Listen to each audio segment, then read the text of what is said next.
জয় গুরু। বন্দে পুরুষোত্তম। পরম প্রেমময় শ্রী শ্রী ঠাকুরের চরণে আমার কোটি কোটি প্রণাম। জগৎ জননী শ্রী শ্রী বর্মার চরণে আমার কোটি কোটি প্রণাম। পূজ্যপাত শ্রী শ্রী দাদার চরণে আমার কোটি কোটি প্রণাম। বর্তমান আচার্য দেবের চরণে আমার কোটি কোটি প্রণাম। পূজনীয় অবিন্দার চরণে আমার কোটি কোটি প্রণাম। আমাদের ঠাকুর যে জীবন্ত, এখন আমি একটা গল্প বলতে চলেছি। ওই গল্পটাতেই বোঝা যাবে আমাদের ঠাকুর কতটা জীবন্ত। অরুণাচল প্রদেশের পাহাড়ি এলাকার একটা মায়ের গল্প আমি এখন বলবো। অরুণাচল প্রদেশের পাহাড়ি এলাকার ওই মাটার বাড়িতে ছিল প্রচুর অশান্তি, অভাব, অনটন। স্বামীর সাথে একদম বনিবনা ছিল না। স্বামী একটা কথা বললে তার স্ত্রী 5টা কথা বলে দিত, তার স্ত্রী 5টা কথা বললে স্বামী 10টা কথা বলে দিত। এইভাবে অশান্তি দিনের পর দিন বাড়তে থাকে। এই অশান্তি এমন পর্যায়ে পৌঁছায় যে মাটা দুবার মরার জন্য পর্যন্ত গিয়েছিলেন। এই অশান্তি বাড়তে বাড়তে এখন এমন পর্যায়ে গেছে তাদের দুজনের মুখ দেখা দেখি দুজন বন্ধ করে দিয়েছে। এই অশান্তির অত্যাচারে একদিন মাটা কাঁদতে কাঁদতে তার বান্ধবীকে ফোন করে। তার বান্ধবীটা বলে, আর কাঁদিস না, আজকে বিকালে তোর বাড়ি আসছি, তারপরে সব ঘটনা শুনছি। সেই মতো বিকালে বান্ধবীটা বাড়িতে আসলো। বাড়িতে আসার পর ওই মাটা তার সংসারের সমস্ত অশান্তির কথা ওই বান্ধবীটাকে বলল। বান্ধবীটা সব কথা শোনার পর তার ব্যাগ থেকে একটা শ্রী শ্রী ঠাকুর অনুকূল চন্দ্রের ছবি তার হাতে দিল, দিয়ে বলল, আমাদের ঠাকুর খুব জীবন্ত। এই ঠাকুরকে বিশ্বাস করে যদি মনের কথা বলতে পারি, সেই ঠাকুর কিন্তু সাড়া দেয়। তারপর বান্ধবীটা চলে গেল। ওই মাটা শ্রী শ্রী ঠাকুরের ছবি তার শোকেসের উপর রেখে দিল। তারপর দিন থেকে সকালবেলা হলে চান ঠান করে ঠাকুরের সামনে এসে বলতো, ঠাকুর তুমি যদি জীবন্ত হও, আমি দীক্ষার কথা কাউকে বলবো না, দেখি আমার দীক্ষা হয় নাকি। এরকম রোজ চলতে থাকলো যে ঠাকুর তুমি যদি সত্যি জীবন্ত হও, আমি দীক্ষার কথা কাউকে বলবো না, দেখি আমার দীক্ষা হয় নাকি। এরকম ভাবে 10-15 দিন যখন হয়ে গেল, তারপর একদিন সকালবেলা সংসারের কাজ করে স্বামী স্ত্রী দুইজনে কর্মস্থলের জন্য বেরিয়ে গেল। হঠাৎ বিকালে ওই মাটার কাছে তার বাড়ির পাশের একটা মহিলা ফোন করে বলল, দুজন ভদ্রলোক ধুতি পাঞ্জাবি পরে আপনার বাড়ির সামনে এসে আপনার সাথে খোঁজাখুঁজি করছে। এই কথা শুনে স্বামী স্ত্রী দুজনে হন্তদন্ত হয়ে বাড়িতে চলে আসলো এবং এসে বলল, আমাদের খুঁজছেন কেন? তখন ওই গুরু ভাই দুটো বলল, আমি আপনার বাড়ির সামনে দিয়েই যাচ্ছিলাম, আপনার বাড়ি আমি টপকাতে পারছি না। তখন মনে হলো এই বাড়িতে মনে হয় দীক্ষার প্রয়োজন আছে। তখন মাটা বলল, আমি তো দীক্ষার কথা কাউকে বলিনি, আপনি কোন ঠাকুরের দীক্ষিত? তখন বলল, আমি পরম প্রেমময় শ্রী শ্রী ঠাকুরের দীক্ষায় দীক্ষিত। তখন মাটা তাদেরকে ঘরে নিয়ে আসলো। ঘরে এনে শ্রী শ্রী ঠাকুরের ছবি দেখিয়ে বলল, আপনারা কি এই ঠাকুরের দীক্ষিত? তখন গুরু ভাই দুটো বলল, হ্যাঁ, আমরা এই ঠাকুরেরই দীক্ষিত। এই কথা শোনার পর স্বামী স্ত্রী দুইজনেই হতবাক। আমি তো দীক্ষার কথা কাউকে বলিনি, তাহলে এরা কিভাবে আমার বাড়িতে আসলো? এবং ঠাকুরের সামনে গিয়ে কান্নায় ভেঙে পড়ল। তারপরে স্বামী স্ত্রী দুইজনেই দীক্ষায় দীক্ষিত হলো। তারপর থেকে সকাল সন্ধ্যায় ওই মাটা ঠাকুরের সামনে বসে প্রার্থনা করত। সংসারের অশান্তির কথা কাউকে বলতো না, শুধু ঠাকুরের সাথে শেয়ার করত, ঠাকুরকে বলতো। স্বামী যদি তার স্ত্রীর উপর গরম দেখাতো, মাটা কিচ্ছু বলতো না, শুধু ঠাকুরকে কেঁদে কেঁদে বলতো। এরকম কিছুদিন চলার পর স্বামীটা দেখলো তার স্ত্রীর মধ্যে একটা বিরাট পরিবর্তন দেখা দিয়েছে। স্ত্রীটা আর আগের মতো রাগে না। স্বামীটা কিছু কথা শোনালেও চুপচাপ থাকে, স্বামীকে সম্মান করে। আস্তে আস্তে স্বামীর মনটাও পরিবর্তন হলো। স্বামীও তার স্ত্রীকে সম্মানের চোখে দেখতে লাগলো। দুজন আস্তে আস্তে গল্প করতে আরম্ভ করলো। সংসারে আবার সুখ শান্তি ফিরে আসলো। যেই সংসার আগে সবসময় অশান্তি লেগে থাকতো, দুজন দুজনের মুখ দেখতো না, সেই সংসারে এখন বসে একসাথে চা মুড়ি খায়, দুজন গল্প করে, ঠাকুরের কথা আলোচনা করে। আমাদের ঠাকুর যদি জীবন্ত নাই হতো, ঠাকুরের সামনে কান্নাকাটি করত, ঠাকুরের সামনে গিয়ে বলতো, ঠাকুর তুমি যদি জীবন্ত হও, আমি দীক্ষার কথা কাউকে বলবো না, দেখি আমার দীক্ষা হয় নাকি। তার সংসারে এতটাই শান্তি সমৃদ্ধি চলে আসলো, তারা এখন স্বামী স্ত্রী দুইজন উৎসবে দেওঘরে আসে, দেওঘরে এসে ঠাকুরকে প্রণাম নিবেদন করে। আস্তে আস্তে অরুণাচল প্রদেশের ওই পাহাড়ি এলাকায় যত বসত বাড়ি ছিল, সবাই শ্রী শ্রী ঠাকুর অনুকূল চন্দ্রের দীক্ষায় দীক্ষিত হয়েছেন, ওই মাটা আর ওই দাদাটার জন্য। এই হচ্ছে ঠাকুরের কৃপা, এই হচ্ছে ঠাকুরের আশীর্বাদ। একবার শ্রী শ্রী বরদা কিছু গুরু ভাইকে নিয়ে ঠাকুরের কাজের উদ্দেশ্যে বাইরে বেরিয়েছিলেন। তারপর একটা মায়ের বাড়িতে গিয়ে উঠে মাটা তড়িঘড়ি শ্রী শ্রী দাদাকে দেখে আর গুরু ভাইদেরকে দেখে রান্নাঘরে রান্না করতে আরম্ভ করে। শ্রী শ্রী দাদা গুরু ভাইদেরকে বলে, মাকে গিয়ে বলবি না এটা রান্না কর ওটা রান্না কর, মাটা নিজের মন দিয়ে ভালোবেসে যা রান্না করবে তাই আমি গ্রহণ করব। তারপর মাটা রান্না করতে লাগলো। রান্না যখন হলো, শ্রী শ্রী দাদাকে যখন খাবার পরিবেশন করবে, তখন মাটা বলল, শ্রী শ্রী দাদার জন্য আমি যে রান্না করেছি তার পরিমাণ আমি অনেক বেশি নিয়েছি, আপনারাও যদি বসে যান তাহলে হচ্ছে একসাথে পরিবেশন করতে পারবো।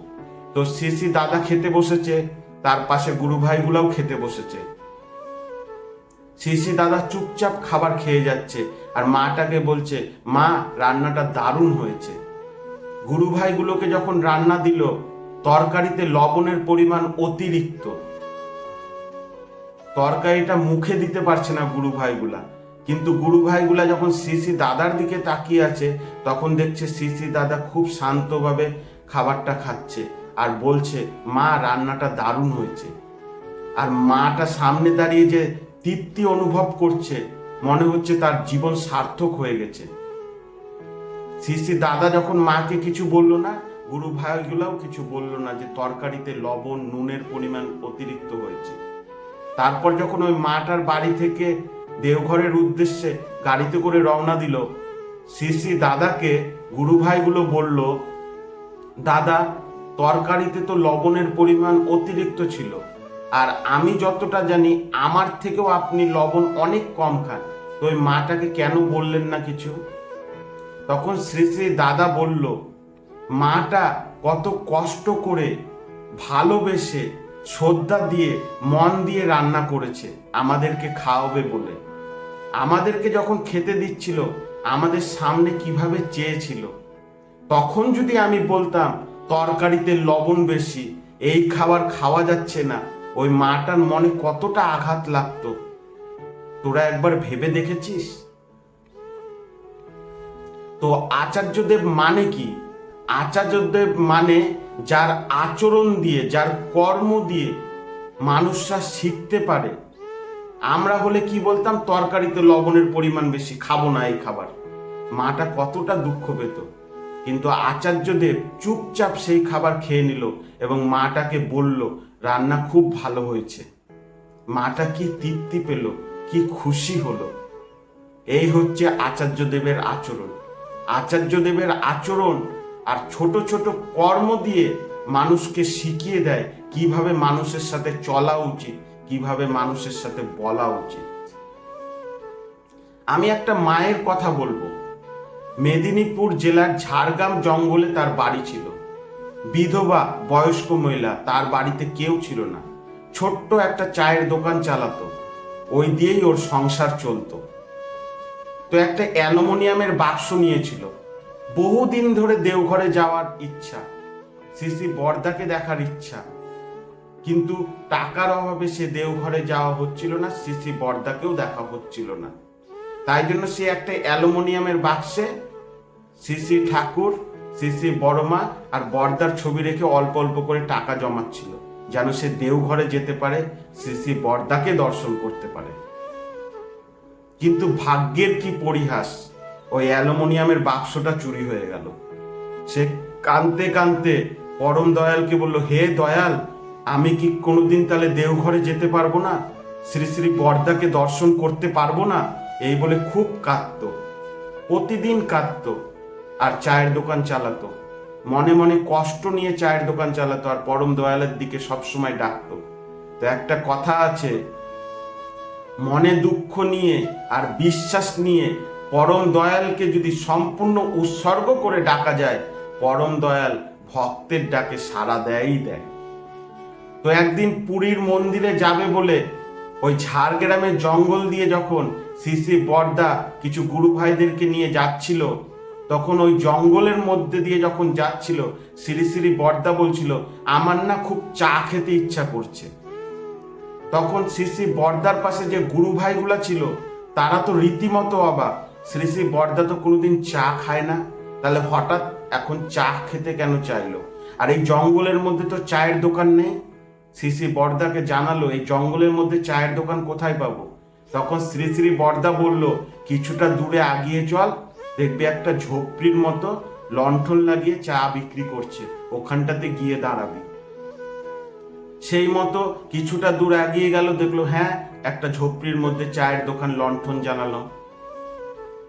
তখন গুরু ভাই দুটা নিচে নেমে মাটাকে গিয়ে বলল, মা, চা বানাও তো ভালো করে, চাটা গিয়ে গাড়িতে দিয়ে আসো।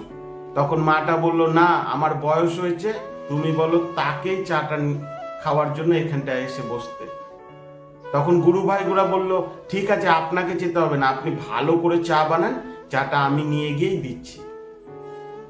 সেই মতো মাটা ভক্তি ভরে চা বানালো, বানিয়ে তাকে দিল।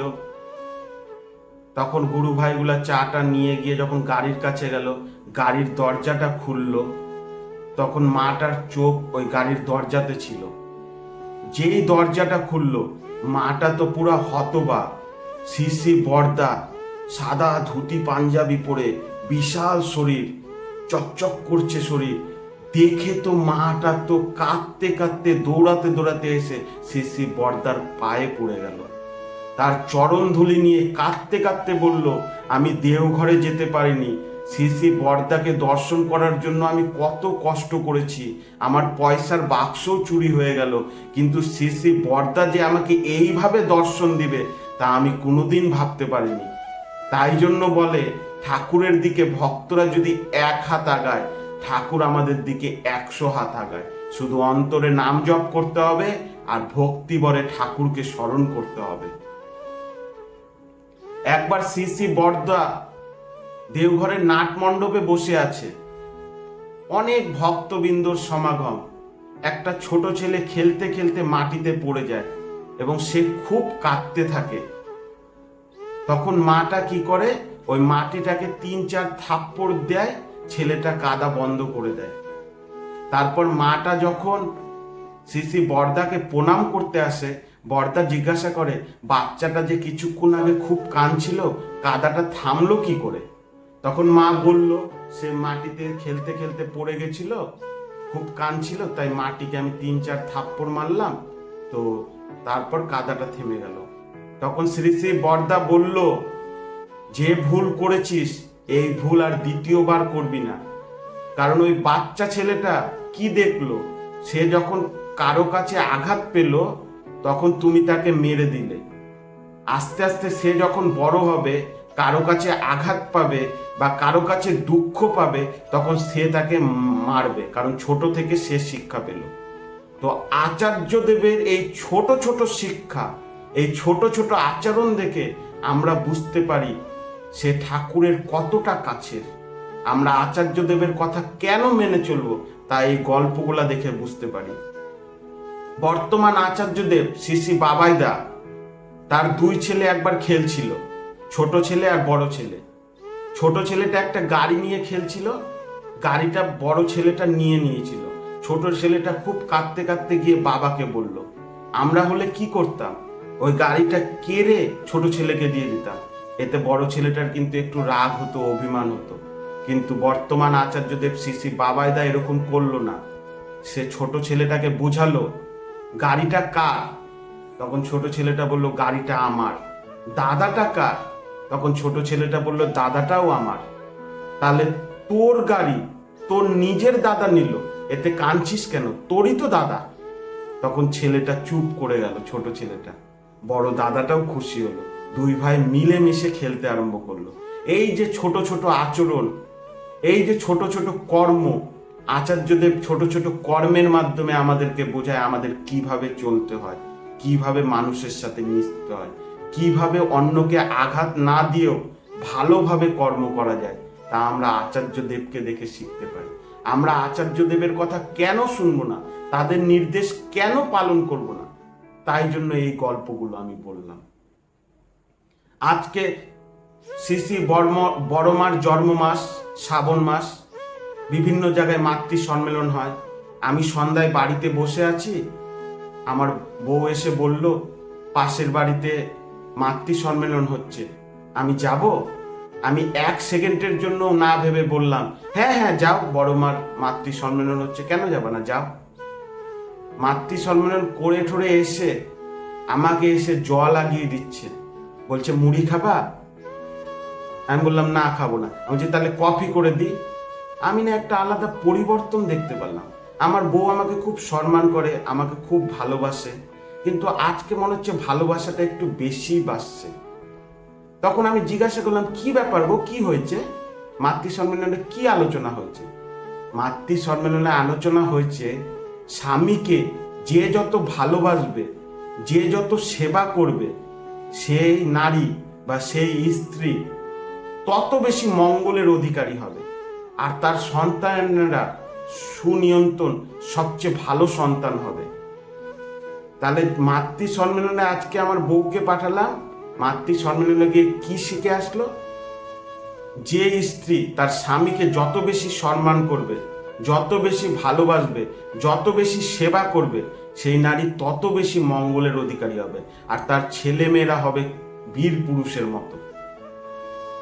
তাই জন্য বলি পরিবারের সবাইকে ঠাকুরের দিকে ঠেলে দাও, ওদের মঙ্গল তো হবেই হবে, তোমার মঙ্গল অবশ্যই হবে। তাই আজকে বললাম এরপর থেকে যত মাতৃ সম্মেলন হয় তুমি যাবা, তুমি অ্যাটেন্ড করবা।